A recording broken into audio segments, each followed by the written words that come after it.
All right, go ahead, Charles. Lead us in. Okay, I am Charles Peralo, co-founder of BeingLibertarian.com, and I'm here with Will Ricciardella of Unbiased America, and we're very happy to have today Congressman Joe Walsh on. Congressman Walsh was probably the most conservative congressman Illinois has ever had. He's a radio host with almost 1 million followers on Facebook, and he said some interesting things recently about Donald Trump, the Libertarian Party in 2020, and how you doing, Congressman? Hey guys, how are you both? I'm well, thank you. I think we are Good. very well. So you were a Donald Trump supporter in this election, correct? Yes. Yes. Okay. So I don't think I was the biggest fan of him, but recently you've kind of said some things which kind of anti-Trump. Was that just because, do you think your support for Trump was anti-Hillary, or do you think it was just, did you have any belief in this person? No, and let me clarify my support. So during the primary, I supported Rand Paul. I voted for Rand Paul in the Illinois primary, which I think was even about a month or two after Rand Paul got out. I still voted for Rand Paul. As soon as Trump got the nomination, I got on full board. Why? Because he wasn't Hillary. The Supreme Court, I want something done about the damn border, and I want something done about Muslims. I know full well who Trump is. He's not a free market capitalist, limited government kind of a guy like the three of us are. I knew that going in, but that's not why he won. Okay, so you said that if Trump continues to be what you think he is in 2020, you would consider running for the Libertarian Party nomination, which both Will and I know Gary Johnson pretty well. We've gotten to know Bill Weld. Why do you think the Libertarian Party might be a good fit for you? Well, here's the deal. All I care about is freedom and limited government. That's it. If Trump helps to advance freedom and limited government, then I'm with Trump. Look, guys, a lot of people are all over the map on Trump. Here's my deal. You got people like Sean Hannity who are just cheerleaders. They will never say a bad word about Trump, period. Rush Limbaugh, I would put in that camp. Because of ratings, they'll never say anything bad about Trump. I'm going to do with Trump, guys, what I did during the campaign. When I think he does right, I'll give him a big old hug. When I think he screws up, I'm going to slap him. I'm going to be the same way with him now. My only goal in life is to advance freedom and limited government. If he doesn't do that in a big way, he's not going to have my support. Okay, so far we have this cabinet who came out. We have Rex Tillerson. We have Munchin. Who do you like? Who do you dislike? I don't like the Wall Street guys, Munchin and Wilbur Ross. These guys are two billionaire insider, and they're both Democrats as well. I don't like that stuff. Generally, though, I got to be honest, I'm somewhat surprised. I don't think it's indicative of what he's going to do, but Trump has picked some pretty decent conservative people. He's picked people who actually would like to do away with the agencies they've been picked for. Is that going to happen? No. But guys like Rick Perry, Oklahoma's Attorney General to the EPA, Tom Price for HHS, who I know well, who wants to repeal Obamacare. He's picked some good people, and that should be encouraged. Okay, so you have a couple of issues with the big corporate guys. What would you say of Betsy DeVos from the department, who's going to be Department of Education head? Because some people have a lot of controversy on her. I kind of would lean. I love her. I know her. Yeah, Charlie. Okay. No, I love her. I know her and I love her. She's a huge school voucher proponent. She is a huge school choice proponent. Which I'm all over, which I absolutely love. She's someone privately, she'll never say it publicly, would love to do away with the Department of Education. She'll never say that publicly, but that's where she is. She's a good pick. Now, don't these department heads get a lot of control over the budget where they could have technically say, we're going to spend zero, all the money goes back to the federal government anyway? What is the process on eliminating a department? Impossible. Couldn't Rick Perry in theory get rid of it? It's the process is like this. It's damn near impossible.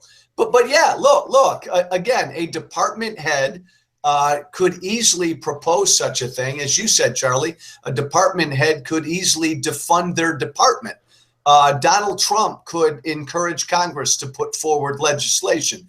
The Department of Education is not that old. 79?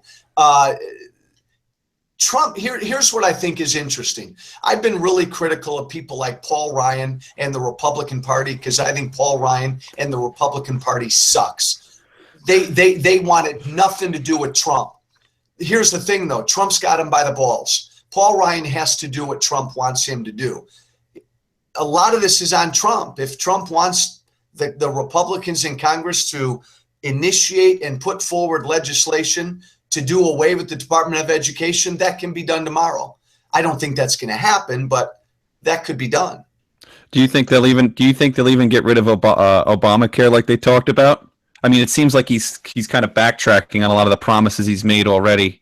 And we talked about a lot of the department heads, but with Donald Trump, it seems like he doesn't really have any sort of ideological platform. I keep hearing the word pragmatism, which I think is a horrible word, but it doesn't seem like he's really hard pressed to really do anything that he in the campaign that he said he was going to do. Now, it was repeal Obamacare. Now I might keep some pieces of it.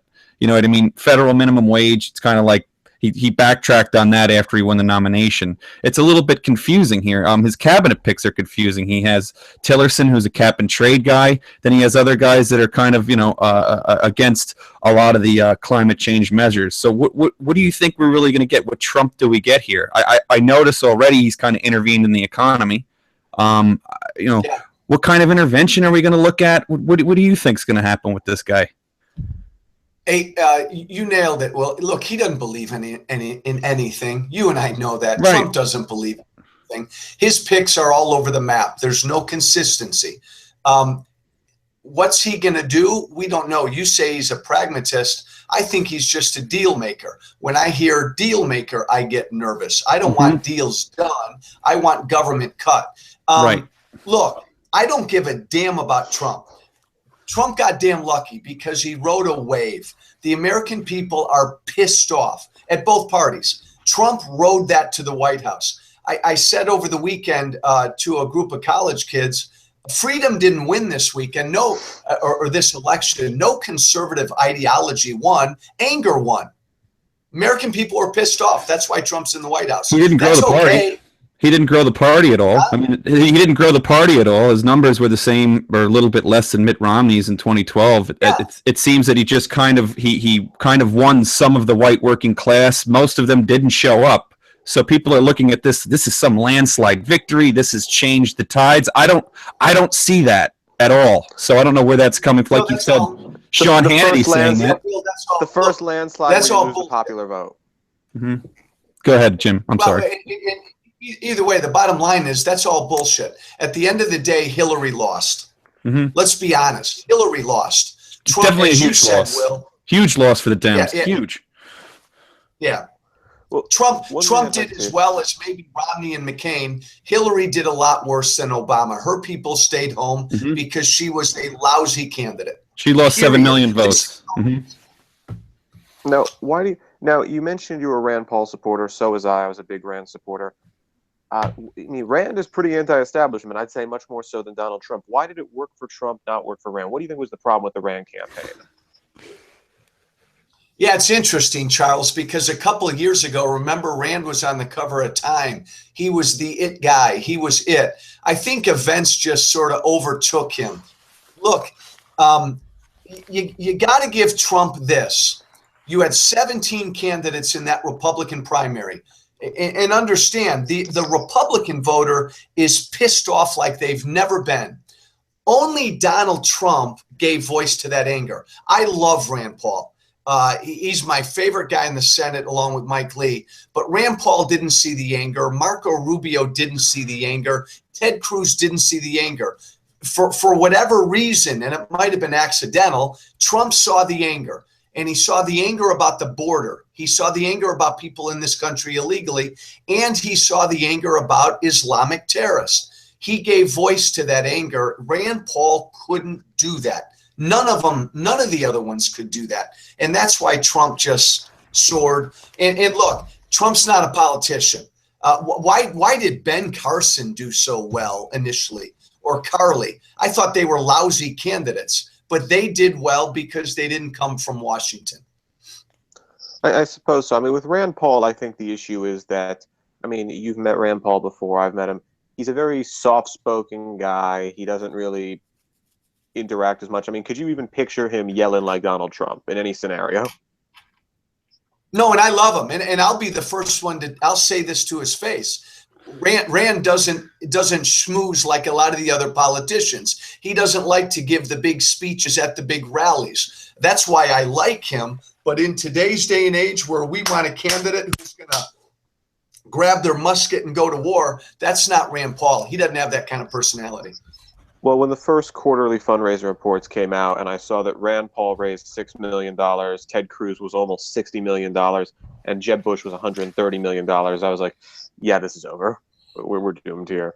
But Will, it wasn't, Charles, it wasn't a libertarian moment. Again, it was a populist angry moment. That's not Rand Paul. I suppose so. But Will, what question would you have now? I have a question, and we talked about that Donald Trump has been relatively flimsy. You mentioned Sean Hannity. You mentioned a lot of people in the media, and I mean, this is tough to watch for me. I mean, I have seldom seen such a cult of personality since Barack Obama and the leftist news networks. It's really that bad. But as a conservative, I'm a traditional conservative. I'm a classical liberal. I'm a constitutional conservative. Who holds Donald Trump's feet to the fire? You said it yourself. It's not the Republicans in Congress. They're too terrified to do anything. They never opposed even Barack Obama. So what is it for a guy like me, a guy like you, a guy like Charles? What do we do? Who's representing us? Mike Lee, Rand Paul? They don't have enough power to stop this guy. What do we do? What can we do? No, these are scary days, Will. That's a great question. Look, most of my former colleagues in the House, like guys in the Freedom Caucus, the guys who would come the closest to you and I and Charles, they're scared to death. They don't want to say anything publicly against Trump because they're afraid of having Trump tweet something or having Breitbart or Hannity go after them. There's this real silent, and it's real. There's a silencing that's going on in Washington right now. It's almost like a totalitarian kind of a thing where even good conservatives in the House and Senate are afraid to say anything because there's a relationship.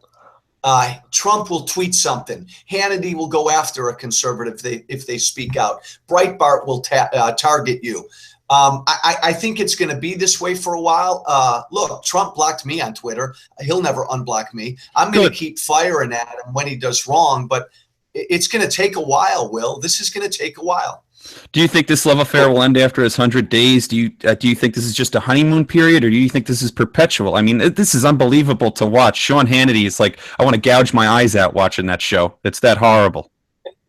Well, let me ask you a question, Will. Why the hell do you still watch that show? I mean, I barely watch it, but I have to watch the news. Because I have a little media company and I have to see what's going on. Oh, my next question would be I get attacked whenever I bring anything up. If I brought up the carrier deal as just a corporatist, big government kind of, deal making, rent seeking, I just got excoriated. Yeah. And here in the past, I wrote about corporatism. I wrote about the Export-Import Bank, and people were loving it. Now, all of a sudden, Donald Trump's in office. Corporatism's like the next best thing. I don't know how much you've studied fascism in the past or the sort of these corporatist or national populist movements with Teddy Roosevelt or Woodrow Wilson, but it seems like all of this is just a rehashing of the Wilsonian new nationalism and Teddy Roosevelt before him. Am I wrong? No, you're not. We elected a celebrity. We elected a strongman. We elected a personality. Remember, issues had nothing to do with this election. Yep. The American people were pissed off. We elected a guy who somehow tapped into that anger. It doesn't go further than that. Now, that's a good thing and a dangerous thing. We want Washington, D.C. blown up. That's a good thing. But you elect a personality and we have no freaking clue as to what he's going to do. That's a scary thing. Mm-hmm. Now, I look at this and I think of the 2020 election. So realistically, from I mean, Will and I could speak from the Johnson Weld campaign. It is really hard for a third party to win. I think that realistically, Yep. unless someone can get $100 million done, they're not going to do anything. And to some extent, I think to save the face of capitalism, save the face of the Republicans, to save the face of conservatives, it would almost be better if a Democrat who's maybe a bit better than Hillary were elected. Do you think there's any Democrat who could run in 2020 that's not a Bernie Sanders, not a Liz Warren, who might just be tolerable? No, not to what you and I believe, but look, I think Bernie would have won this year. I think Joe Biden would have won this year. So Joe Biden will be 78 years old in 4 years. Big deal. Trump will be 74. I think Joe Biden will be a compelling candidate in 4 years for the Democrats if they want to win. But I do believe, whether it's libertarian or whatever it is, the Republican Party, in my mind, is still broken and dead. And if Trump takes this populist victory and just moves it toward another big government, big corporate thing, there's got to be another voice out there. And that's all I was saying this weekend. I'm not going to put up with it. I'll certainly be a voice. So who would you say for the primary? Because I think Trump will probably get a primary. It looks like Justin Amash, he is the guy on Twitter like bashing Trump every single day. You were sworn into Congress the same time as he is, both as freshman congressman. Ben Sass has opened the door to possibilities. Do you think any of those guys could actually stand the slightest chance at primary Donald Trump? God, no. And I love Justin Amash. He's a great guy, but he wouldn't even think about it. Mm-hmm. And Ben Sass, I don't think, has the balls to do something like this. This would take a lot of courage. I mean, a lot of courage, because you're going to see guys like even Ted Cruz and our guy Rand Paul. They're going to be silent for at least this first year. Will, you asked me how long this is going to last. Trump's going to have 100 days. I think he's going to have 6 months. And then I think you're going to hear some whispering if he begins to go astray. But this first year, generally, a lot of guys that you and I consider to be courageous, they're going to be quiet. They don't want a Donald Trump tweet going after them, and they don't want stupid Sean Hannity dedicating a show to going after them. No, I agree with you. And here's another point I want to bring up is that after 4 years, we don't know what the political climate's going to be like. I mean, you have Donald Trump that says, who's probably going to move Congress to lower corporate tax rates, lower income taxes to a degree, maybe perhaps, I don't know, clean up the tax code a little bit, make doing business a little bit easier. But what he gives with the right hand, he takes away with the left. Now he's wants to enact these huge tariffs. And they're going to do it. So you're just kind of getting rid of one one mode of controlling resources for another, and you're just harming consumers. I don't know what net benefit that will have on the economy. So after 4 years, no, you're right, Will. Go ahead. You're right, Will. But politically, what a mixed bag that is. So imagine that they do kind of repeal Obamacare in a way. Imagine that they cut taxes and simplify the code. Imagine that he gets rid of some idiotic regulations. He does a bunch of good things, and then imagine that he does do this tariff bull crap, and imagine that he does do a $1 trillion government infrastructure thing. Stimulus. I think generally, conservatives are going to be quiet. If he does 3 or 4 good things and 2 or 3 bad things, the Ted Cruz's and Rand Pauls of the world are going to keep quiet because they're going to be attacked. Really? This is a name that I'm not a fan of. I don't think you are a fan of, Congressman, but Lindsey Graham was perhaps the most vocal senator against Donald Trump. What do you think the future is with him? Do you think he becomes a registered Democrat? Do you think he continues to be vocal against him? Do you think there is some correlation between constitutionalist Republicans and these very moderate guys like Graham and so on? Or, with Graham's case, closet Democrats? Yeah, I know Lindsey. I don't think he'd ever become a Democrat. He's a niche candidate. His whole deal is foreign policy. He's a neocon, and that's why he hates Trump. That's his deal. That's his area. I love the guy because he's very outspoken and he says what's on his mind. He really does. But he's wrong on all this foreign policy stuff. But he and John McCain, that's where they're going to drumbeat and pound Trump. Because Trump is going to make nice with Russia, which I really don't have a problem with. And Trump at his core is not an interventionist, and Lindsey Graham is. It'll be interesting to see how Trump proceeds, though, with all of that. Well, it's just very weird because I see a lot of people tell me, oh, there should be alliances with Lindsey Graham and John McCain at this point. I'm like, well, I dislike Donald Trump because of his economic views, of how he acts. The foreign policy has not, for the most part, bothered me. I don't really like Rex Tillerson as a pick. But on foreign policy, I mean, I think that's why some libertarians did like him. I think that's why some constitutionalists did like him. But it is kind of a weird situation overall. And that's something I don't know if we have a clear answer on yet. He's closer. Donald Trump is closer to Joe Walsh and Rand Paul on foreign policy, even though, again, he doesn't believe it. Donald Trump doesn't believe in anything. But at least publicly, he's closer to where we are. But again, hey, Charles, you're not going to see alliances forming and all of this stuff for a while. What you're going to get the first 6 months is you're going to get voices like me kind of acting as honest brokers going after these people. But within D.C., I'm telling you, conservatives are going to keep their mouths shut for the next at least 6 months. Well, I've interviewed Glenn Beck before. You do sound a lot like Glenn Beck on this. Have you guys actually talked about Trump? Have you guys vented on this? Because I kind of look at the Blaze and I say, hey, maybe you should get a show with the Blaze and Glenn Beck talking about this stuff.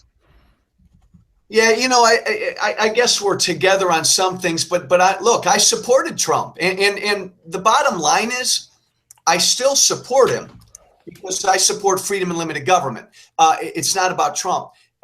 Glenn Beck is a never Trumper from day one. He abhors who Trump is as a person, and Beck's never been able to reconcile that.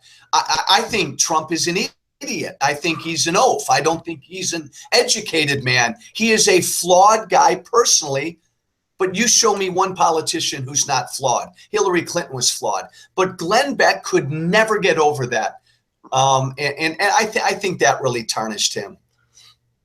I feel like it became personal.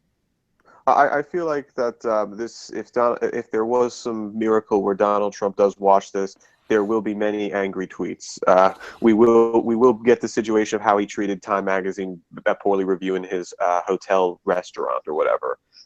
But yeah, it is an interesting thing. So let's see. I think to close this up now, right now for Donald Trump's first 100 days, what would you say could happen or not happen where you'll determine if, hey, this guy might be a good presidential candidate or might be a bad president? Good president, no longer a candidate, good president or bad president? To me, it's all about what he does. I don't give a damn about the tweeting.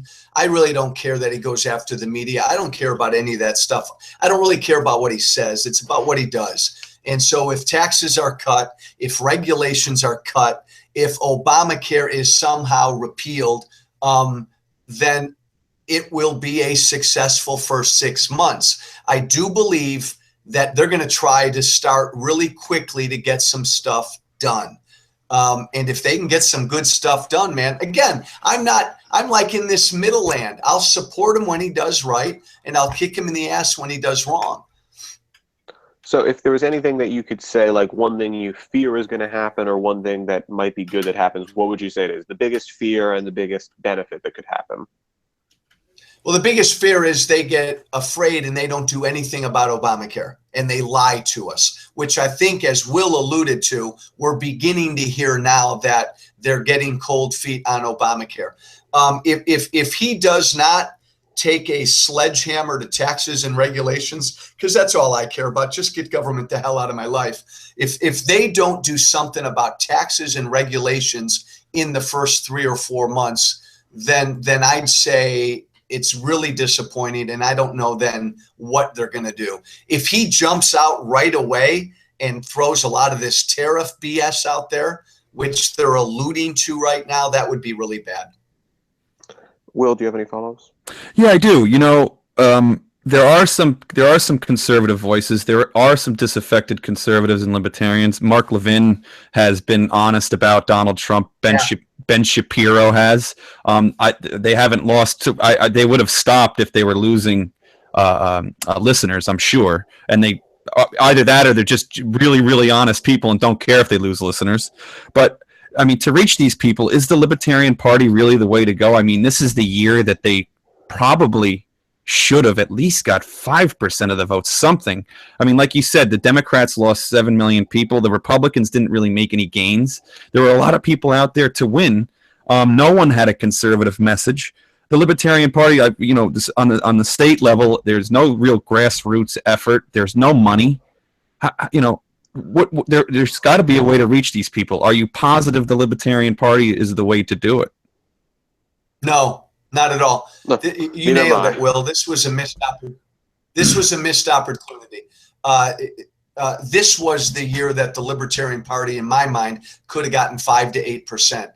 It was a lack of money, and we may disagree. I think Gary Johnson was just a stupidly flawed candidate who just couldn't express one gosh darn concept. So it was the lack of money and a lack of a candidate, and that did real harm to the Libertarian Party.